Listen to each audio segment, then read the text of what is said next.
السلام عليكم ورحمة الله وبركاته. الحمد لله رب العالمين والصلاة والسلام على رسول الله سيدنا محمد وعلى آله وصحبه أجمعين. الله تعالى நாம் செய்த பாவங்களை எல்லாம் மன்னிப்பானாக. நோயை சொல்கின்ற ஆயுளை ஒருவர்க்க செல்வதை கொண்டு அவனுக்கு பொருத்தமான வாழ்வை நாம் வாழ்வதற்கு தோஷிப்பட்டியமானாக. மௌத்துக்கு முன்பாக தௌபா செய்து பாவமன்னிப்பு தேடி நல்ல மனிதனாக வாழ்ந்து களிமா சொல்லி மரணிக்கும் பாக்கியத்தை நமக்கும் எல்லா மக்களுக்கும் வழங்குவானாக. நபிகள் நாயகம் ஸல்லல்லாஹு அலைஹி வஸல்லம் அவர்களுடைய அருமையான சஹாபாக்கள் ஒரு பயணத்திலே போனார்கள். பயணத்தின் இடையில ஒரு இடத்தில சஹாபாக்கள் தங்கினார்கள். அபூ தாவூத் கிதாபில் இந்த ஹதீஸ் வருகிறது. அப்போது பயணத்திலே அவர்கள் கொண்டு போயிருந்த உணவு காலியாக இருந்தது. அவர்கள் எந்த ஊரிலே தங்கினார்களோ அந்த ஊர் மக்களிடத்தில்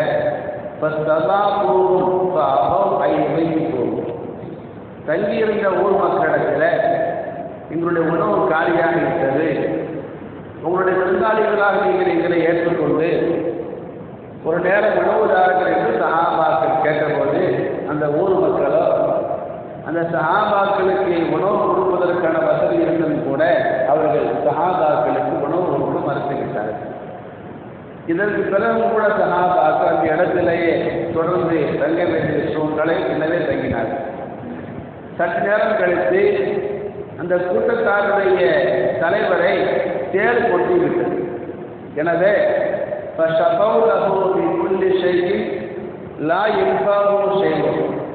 தேர் கொட்டப்பட்ட அந்த தலைவருக்கு அந்த ஊர் மக்களெல்லாம் சேர்ந்து தங்களால் இயன்ற எல்லா மருத்துவங்களையும் பார்த்தார்கள். எந்த மருத்துவமும் அவருக்கு எந்த பயனையும் தரவில்லை. விஷம் இறங்கவில்லை, அவர் குணமாகவில்லை. எனவே அங்கிருந்த ஒருவர் சொன்னார், நீங்கள் யாருக்கு உணவு கொடுக்க மறுத்தீர்களோ அந்த முஸ்லிம்கள் இன்னும் இங்கே தான் இருக்கிறார்கள்.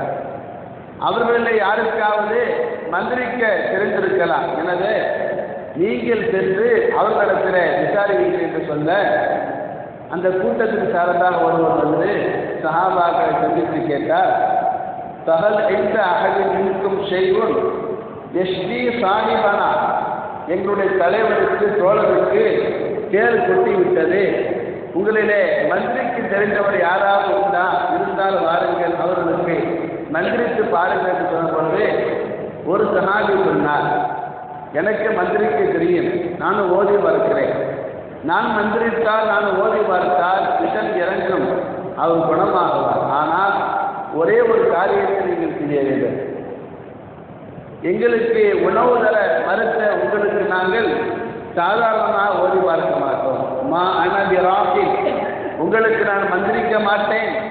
அத்தா தஜி அலுவலி ஜோன, மந்திரித்தால் எனக்கு நீங்கள் கூலி தர வேண்டும், கூலி வாங்காமல் உங்களுக்கு நான் மந்திரிக்க மாட்டேன், ஓதி பார்க்க மாட்டேன். ஏனென்றால் எங்களுக்கு நீங்கள் உணவு தர மறுத்தவர்கள், உணவு தர மறுத்த உங்களிடத்தில் கூலி வாங்கி கொண்டு தான் நான் மந்திரிப்பேன் என்பதாக ஒரு சஹாபி சொன்ன பொழுது அவர்கள் ஒப்புக்கொண்டார்கள். நாங்கள் நிச்சயமாக நீங்கள் ஓதி பாருங்கள், அதற்கான கூலியை நாங்கள் தருகிறோம் என்று அவர்கள் ஒப்புக்கொள்ள அதற்கு பிறகு அந்த சஹாபி வந்து அவர்களுக்கு ஓதி பார்த்தார். என்ன ஓதினார் அப்படின்னு தெரிவித்து பார்க்கிறோம். அலேஹி தி உம்மில் கிதாபி, சூரத்துல் ஃபாத்திஹாவை அல்லம்து சூராவை சபுன மர்ராத் 7 முறை அந்த சஹாபி ஓதி தேர் கொட்டிய அந்த நபருக்கு தன்னுடைய ஓதி பார்த்து எச்சியை தொட்டு அந்த இடத்திலே அவர் தடவிய பொழுது அவர் பரிபூர்ணமான குணத்தை பெற்றார், விஷக்கடி நீங்கியது. இதற்கு பிறகு அந்த கூட்டத்தாருக்கு சந்தோஷப்பட்டு ஓதி பார்த்ததற்கு அன்பளிப்பாக அந்த சஹாபிக்கு அவர்கள் 30 ஆடுகளை பரிசாக கொடுத்தார். அபூ தாவூத் கிதாபிலே 30 ஆடுகளை பரிசாக கொடுத்தவர்கள் மட்டுமல்ல, அதற்கு முன்பு அந்த சஹாபாக்களுக்கு உணவு கொடுக்க மறுத்த அந்த கூட்டத்தார்கள் ஓடி பார்த்து விஷம் தீண்டப்பட்ட தலைவருக்கு குணமான உடனே சந்தோஷப்பட்ட சஹாபாக்களுக்கு விருந்தும் கொடுத்தாங்க. சஹாபாக்கள் சொல்றாங்க, தஃசீருல் குர்துபி என்ற கிதாபிலே பார்க்கிறோம், சஹாபாக்கள் சொல்றாங்க, அப்ப அகல்ன தஆம, அவர்கள் கொடுத்த உணவை நாங்கள் சாப்பிட்டோம். 30 ஆடுகள் தந்தார்கள், ஓதி பார்க்கிறதுக்கு அன்பளிப்பாக அதையும் நாங்கள் வாங்கிட்டோம். அப்போது எல்லா சஹாபாக்கள் சொன்னாங்கன்னா, இக்தஸிபு, நீங்கள் அந்த தரப்பட்ட ஆடுகளை நீங்கள் இப்போதே நமக்கு மத்தியிலே பங்கீடு செய்து கொடுத்து விடுங்கள். ஆளுக்கு ஒரு ஆடாக கொடுத்துடுங்க, ஒவ்வொரு நபரும் ஒரு ஆட்டை எடுத்துக்கொள்ளும் என்பதாக சஹாபாக்கள் சொன்ன பொழுது ஓதி பார்த்த சஹாபி சொன்னார், வேண்டாம், அப்படி செய்ய வேண்டாம். ஓதி பார்த்ததுக்கு அன்பளிப்பாக நமக்கு ஆடுகள் கிடைத்திருக்கிறது, இதை பயன்படுத்தலாமா, இதை அனுபவிக்கலாமா, இதை செலவு செய்யலாமா என்ற விளக்கம் நமக்கு இல்லை. நபியிடத்தில் போவோம், செய்தியை சொல்வோம், ரசூலுல்லாஹ் சொல்வதை ஏற்றுக்கொள்வோம் என்று அந்த சஹாபி சொல்ல அப்படியே மசூராவிலே முடிவு செய்யப்பட்டு, பிறகு பயணம் முடிந்து சஹாபாக்கள் ரசூலுல்லாஹ்விடத்தில் வந்து செய்திகள் சொன்ன பொழுது நபிகள் நாயகம் ஸல்லல்லாஹு அலைஹி வஸல்லம் சஹாபாக்கள் சொன்னாங்க, அஹ்சன்தும், நீங்கள் செய்த காரியம் நல்ல காரியம்தான், அது ஒன்றும் தப்பான காரியம் இல்லை. தேர் கொட்டப்பட்ட ஒருவருக்கு நீங்கள் ஓதி பார்த்தது சரியான காரியம் தான், மட்டுமல்ல அதற்கு அன்பளிப்பு தந்தார்களே, அந்த அன்பளிப்பை ஏற்றுக்கொண்டதும் குற்றம் கிடையாது. மட்டுமல்ல அதை நீங்கள் பயன்படுத்தலாம், உங்களுக்கு மத்தியிலே பங்கெடுத்து கொள்ளலாம். முடிந்தால் எனக்கும் ஒரு பங்கை தாருங்கள் என்று கேட்டார்களாம் நபிகள் நாயகம் சொல்வார். இந்த ஹதீஸில் நாம் விளங்க வேண்டிய செய்தி என்னவென்றால், அல்லாஹ் பாதுகாக்க வேண்டும், எந்த ஒரு வியாதியாக இருந்தாலும், அது விஷத்தினுடைய பாதிப்பாக இருக்கட்டும், நோயினுடைய பாதிப்பாக இருக்கட்டும், எந்த ஒரு பிரச்சனையாக இருந்தாலும் அதற்கான மருத்துவம் பார்ப்பதோடு ரசூலுல்லாஹி ஸல்லல்லாஹு அலைஹி வஸல்லம் சொன்னதை போல பாக்கியத்தில் கிதாபி ஷிஃபாவுன் மின் குல்லி தாயின், அல்லம்து சூராவிலே அனைத்து நோய்களுக்கும் மருந்து உண்டு ரசூலுல்லாஹி ஸல்லல்லாஹு அலைஹி வஸல்லம் சொன்ன ஹதீஸை அடிப்படையாக கொண்டு, இந்த வரலாறையும் அடிப்படையாக கொண்டு, எந்த ஒரு நோயாக இருந்தாலும், எந்த ஒரு பிரச்சனையாக இருந்தாலும், ஏதாவது விஷக்குருவிகள் தீண்டி விட்டாலோ அது போன்ற நேரத்திலே அல்லம்து சூறாவை ஈமானோடு நம்பிக்கையோடு நாம் ஓதி பார்த்தோம் என்று சொன்னால், ஓதப்படுகிற அல்லம்து சூறா என்பது நோய்க்கு மருந்தாக அமையும் என்பதை இந்த வரலாற்றின் வழியாக நாம் எல்லாம் புரிந்து கொள்கிறோம். இன்னும் ஒரே ஒரு செய்தியை மாத்திரம் நான் சொல்லி பிடித்துக் கொள்கிறேன்.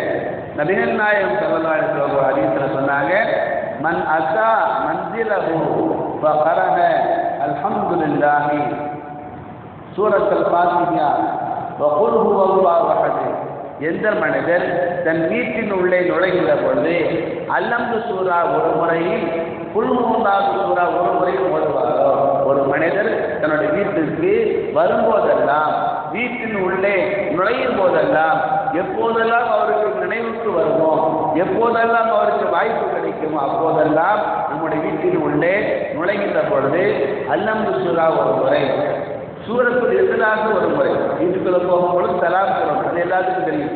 சலாம் சொல்லிட்டு அல்லம்து சூரா ஒரு முறையும், சூரத்துல் இக்லாஸ் குல் ஹுவல்லாஹு சூரா ஒரு முறையும் யார் ஓதுவாரோ அவருக்கு அல்லாஹ் தஆலா தரக்கூடிய பரிசு என்ன தெரியுமா? அல்லாஹ்வுக்கு அவருக்கு வழங்கக்கூடிய சன்மானம் என்ன தெரியுமா? நஃபல்லாஹு அன்ஹுல் ஃபக்ர, அல்லாஹ் தஆலா அவரை விட்டும் வறுமையை இல்லாமல் ஆக்கியிருக்கிறார். வறுமையை விட்டு அந்த வீட்டாருக்கு அல்லாஹ் தஆலா பாதுகாப்பை தருகிறான். அந்த வீட்டாருக்கு அல்லாஹ் தஆலா செழிப்பான செல்வத்தை தருகிறான். மட்டுமல்ல, வக்கஸ்ஸர கைர கைதிஹி, வீட்டினுடைய நலவுகளை, வீட்டினுடைய நல்ல காரியங்களையும் அல்லாஹ் தஆலா அதிகமாக்கி வைக்கிறான். அந்த வீட்டிலே நல்ல காரியங்கள் நிரம்ப நடக்கும், அதிகமாக நடக்கும் என்று சொன்ன ரசூலுல்லாஹ் தொடர்ந்து சொன்னார்கள், ஹத்தா யுபீத அலா ஜீரானிஹி, அந்த மனிதன் தன் வீட்டிலே செய்த இந்த அமலை கொண்டு அல்லாஹ் தஆலா அவருடைய அட்டை வீட்டாருக்கும் செல்வத்தையும் நலவுகளையும் வாரி வழங்குவான் என்பதாகவும் ரசூலுல்லாஹ். இந்த வீட்டில் நுழையும் பொழுது, நம்ம வீட்டில் நாம் நுழையும் பொழுது அல்லம்து சூராவும் சூரத்துல் இக்லாஸும் ஒரே முறை ஓதிவிட்டால் நம்முடைய வீடு ஏழ்மையை விட்டு பாதுகாக்கப்படுகிறது.